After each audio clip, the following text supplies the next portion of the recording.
Saya mau beli emas, harga berapa oke untuk dibeli saat ini? Welcome back di RF Channel on YouTube, back with Ryan Filbert. Dan setiap hari Senin tentunya bersama saya dan juga RF Channel dan juga Forex IMF, di mana Forex IMF adalah salah satu pialang berjangka terdaftar dan diawasi Bapepti di Indonesia.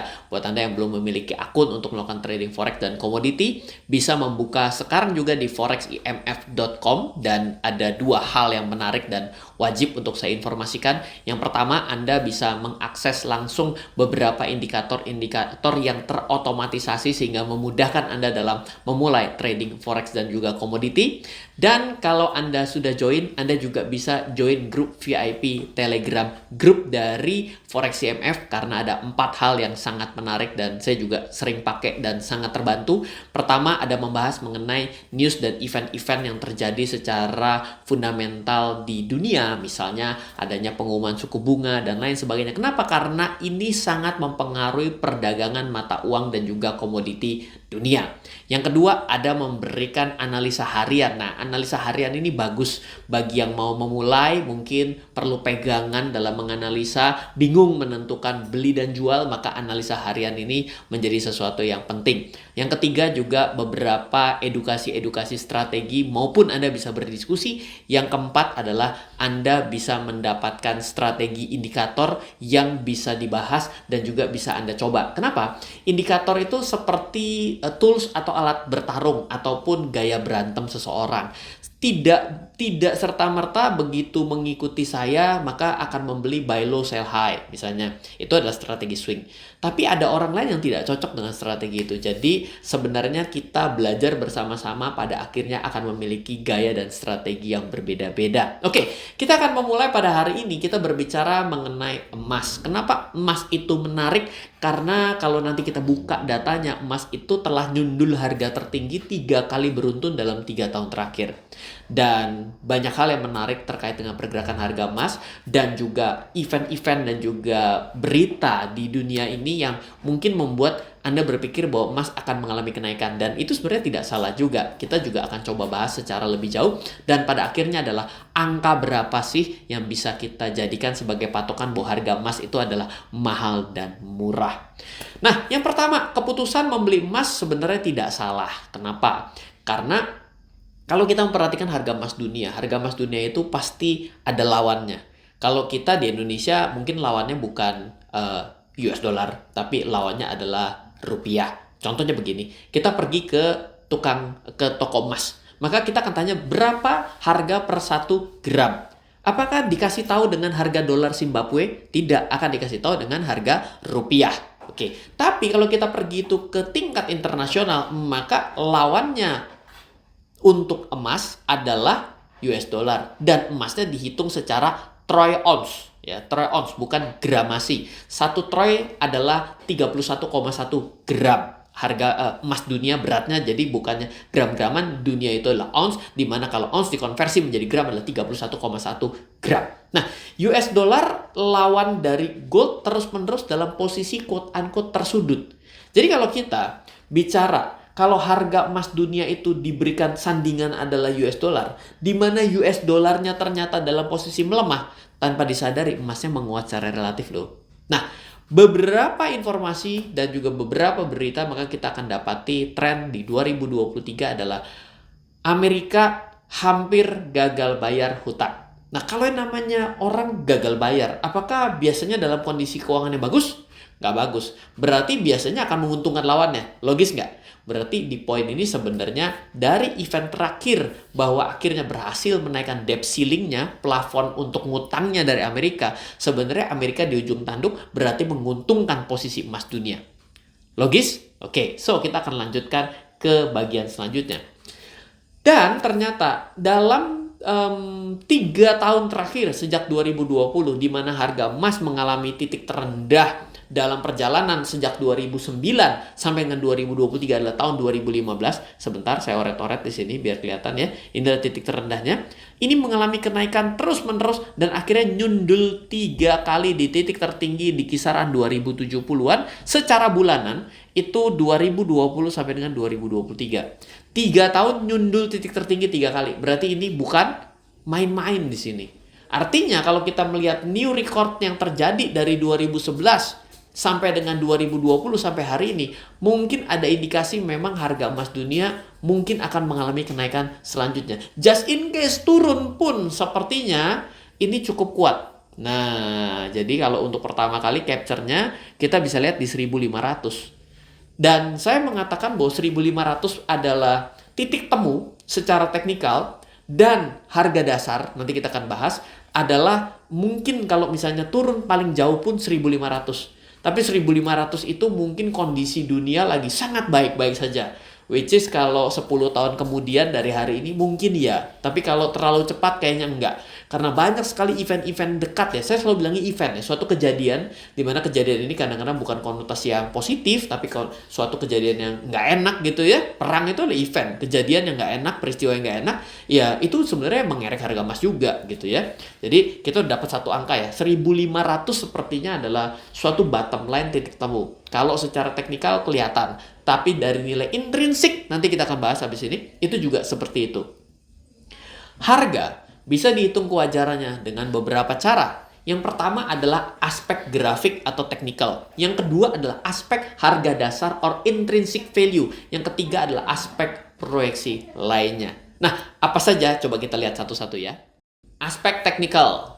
Nah, dalam aspek teknikal sebenarnya tidak perlu suatu metode yang terlalu sakti ya, karena ya selalu saya bilang baik dalam live ya. Oh ya, setiap Selasa jangan lupa untuk ikut live bersama saya dan juga RF Channel dan juga Forex IMF. Itu setiap jam 8 malam kita bisa ngobrol sama-sama. Saya juga masih banyak salah, masih banyak belajar, tapi kenapa takut untuk bisa saling berdiskusi ya kan? Kalau saya salah ya dikoreksi. Kalau saya perlu belajar, saatnya saya belajar sama orang kan begitu ya. Hidup ini adalah saling mengajar dan belajar akan menjadi lebih baik. Nah, kalau kita perhatikan sebenarnya secara teknikal dari 2020 ke 2023, maka kita bisa melihat nilai tengah atau disebut median. Nah, median itu dalam bahasa statistik, kalau yang namanya teknikal ada yang namanya Fibonacci sebagai suatu deret angka, di mana deret angka itu maka level 50% range pergerakan 2020 sampai 2023 mungkin bisa menjadi suatu angka yang bisa dijadikan pegangan untuk membuat kita mengatakan bahwa emas dalam kondisi yang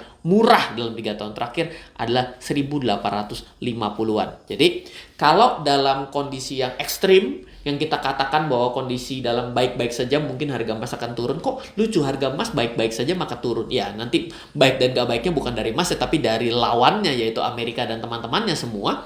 Maka 1500. Oke. Lalu kalau kita lihat dari technical analysis dan kita lihat dalam 3 tahun, maka 1850 adalah angka nilai tengahnya, mediannya. Pak, nggak usah diajarin, cara begini mah gampang banget. Betul, cara yang susah juga belum tentu untung kok. Jadi ngapain repot-repot kita berbicara seperti itu, oke? Nah, sekarang kita berbicara mengenai harga intrinsik. Tadi ingat ya, ada yang namanya nilai teknikal, ada harga intrinsik. Harga intrinsik itu apa? Adalah yang membuat pembentuk dari emas itu sehingga ada di sekitar kita. Maka apa? Karena kita akan menggunakan emas untuk berbagai macam kebutuhan dalam hidup kita yang menjadi demand and supply. Maka kalau demand terlalu banyak, biasanya akan naik. Supply berlebih, harga akan turun. Kan akan begitu. Nah, emas itu sebenarnya bisa digunakan pada banyak hal loh. Satu, sebagai perhiasan. Ya, cewek-cewek usah aja pakai gitu ya. Kedua, misalnya ya cincin nikah, betul ya, cincin nikah, cincin tunangan, jangan cincin selingkuhan dikasih cincin juga, itu agak salah jurusan gitu. Yang kedua, sebenarnya bisa digunakan juga sebagai alat investasi ya, alat lindung nilai investasi kan juga bisa.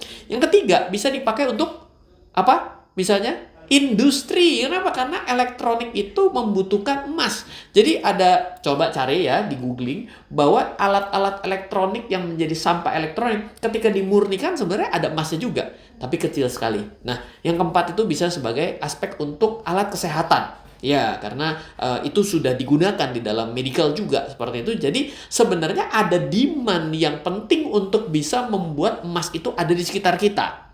Sehingga pasti akan ada unsur harga pembentuk dari mining emas itu sendiri, sehingga bisa di sekitar kita, karena emas itu adalah sesuatu sumber daya yang tidak terbarukan, yang harus dikeruk, yang harus di mining sehingga ada dan bisa digunakan. Nah, berdasarkan guidance and outlook 2023 berdasarkan Orzone Gold Corporation, nilai untuk pembentukan harga emas itu per ounce itu adalah 975 sampai 1075. Berarti sekitar let's say 1100 US dollar lah. Kalau 1100 US dollar, jadi nggak mungkin harga emas akan sentuh 1100 US dollar. Kenapa? Yang supply akan lari. Kalau yang supply lari, otomatis harga akan naik lagi. Iya dong, masa kita punya sebagai tambang emas harga 1100. Yang punya tambang emas bilang, gue tidur aja dah, nggak bakal gue tambang. Kenapa? Lah ngapain ditambang rugi pula? Kan belum termasuk margin. Biasanya margin itu ya AIU let's say 30 or 40%. Yang ada di sekitar kita bener-bener mungkin 50-60%. Harga yang ada di sekitar kita itu kan sudah harga yang memang digunakan kita untuk transaksi kan. Ya mungkin 50% dari 1100. Aha, angkanya bergeser ke 1500-an. Jadi secara nilai terburuk adalah nilai intrinsiknya. Oke, ya itu kan kita berbicara margin dan teoritis ya. Tapi make sense dengan angka tersebut gitu ya. Yang paling bagus artinya kalau harga emas turun dibeli di 1500-an. Meskipun banyak orang yang nggak berharap harga emas ke sana. Tapi kan yang namanya menganalisa itu nggak boleh ngasih analisa terbaik juga. Harus menganalisa yang terburuk. Betul nggak ya? Nah, dan hari ini saya tidak berbicara proyeksi harga emas yang menuju nilai berapa ya. Itu sudah pernah kita bahas di awal 2023. Oke, jadi yang kali ini kita bahasnya mengenai harga belinya, bukan harga proyeksinya ke depan untuk harga naik ke kemana, kita nggak bahas di sini, oke? Nah, kalau proyeksi lainnya pakai cara apa, Ren? Nah, ini agak repot nih, ini agak mix up satu dengan yang lain. Nah, 5 poin dalam melihat proyeksi harga emas sebenarnya ada 5 hal. Yang pertama adalah berdasarkan permintaan dan penawaran. Sudah kita bahas. Kondisi ekonomi global, ya, kebijakan moneter, nilai mata uang, dan faktor geopolitik. Nah, kita bahas ya. Untuk permintaan penawaran selesai dan udah kita bahas. Dan ternyata cenderung meningkat. Loh, Ryan, kok kamu bisa bilang yang namanya permintaan dan penawaran cenderung meningkat permintaan dan penawarannya? Karena jumlah penduduk dunia selalu mengalami pertumbuhan. Kalau jumlah penduduk dunia mengalami pertumbuhan, maka demand atas kesehatan, demand atas elektronik, demand atas investasi, demand atas permintaan dan penawaran untuk perhiasan sendiri akan mengalami kenaikan. Berarti di sini emas proyeksinya up dari sini. Yang kedua, berdasarkan kondisi ekonomi global. Berdasarkan kondisi ekonomi global, sedang banyak ketidakpastian. Semakin uncertain, maka harga emas akan semakin terapresiasi. Yang ketiga, kebijakan moneter. Suku bunga dunia trennya turun. Yes, kita sudah mulai mengalami era bunga mahal, tidak era bunga murah gitu ya. Dan di sini artinya emas biasanya kalau orang suku bunga turun, orang cenderung investasi emas. Karena daripada saya nganggurin nggak jadi apa-apa, saya mendingan jadiin emas. Jadi orang mau investasi. Di sini karena tren suku bunga naik, maka emas jadi turun. Oke. Nilai mata uang. Nilai mata uang ini kita ambil dari 3 aspek. Yang pertama, adanya inflasi, harga barang-barang naik. Sadar? Nggak sadar? Atau nggak tahu? Ya, inflasi lagi naik ya, di dunia. Cetak uang. Ya, kalau cetak uang mungkin karena perlu bayar ini dan itu. Atau terjadi namanya bayar hutang. Bayar hutang nggak bisa, maka cetak uang. Biasa begitu ya. Nah, itu juga ada potensi di sini mengalami di-endorse nih emas untuk naik. Faktor geopolitik, ya biasa ya geopolitik kita udah tahu. Di sini let's say netral deh gitu ya. Meskipun cenderung tidak netral untuk naik sih, cenderung tidak baik faktor geopolitik, tapi kita anggap netral di sini. Jadi kalau dari 5, 1 netral, 3 naik, 1 turun, berarti emas cenderung naik. Angkanya berapa kita tidak bahas di bagian ini, tapi kita bisa bicara dari yang 2 sebelumnya. Oke, kira-kira akan seperti itu. Jadi apakah suatu hal yang susah? Sebenarnya angka pasti tidak ada, karena apa? Harga itu terbentuk berdasarkan persepsi kita bersama. Semakin banyaknya kondisi yang bisa mendukung harganya menjadi naik, ya kira-kira seperti yang ada di depan kita saat ini. Jadi itulah cara kita melakukan analisa. Nah, untuk Anda yang selama ini mungkin terbiasa membeli emas secara batangan, why not Anda coba untuk transaksi di platform seperti Forex IMF. Anda bisa membeli XAU USD dan itu memiliki beberapa fitur ya, boleh dibilang suatu keunggulan. Anda tidak perlu repot untuk keepingnya. Anda juga bisa melakukan transaksi 24 jam dalam sehari. Itu adalah awareness bahwa apa? Karena market itu berkembang, membuat kita tuh semakin gampang menjangkau instrumen yang kita inginkan. Oke, kira-kira seperti itu saja video pada kali ini. Saya akan coba kembali menginformasikan untuk dua hal.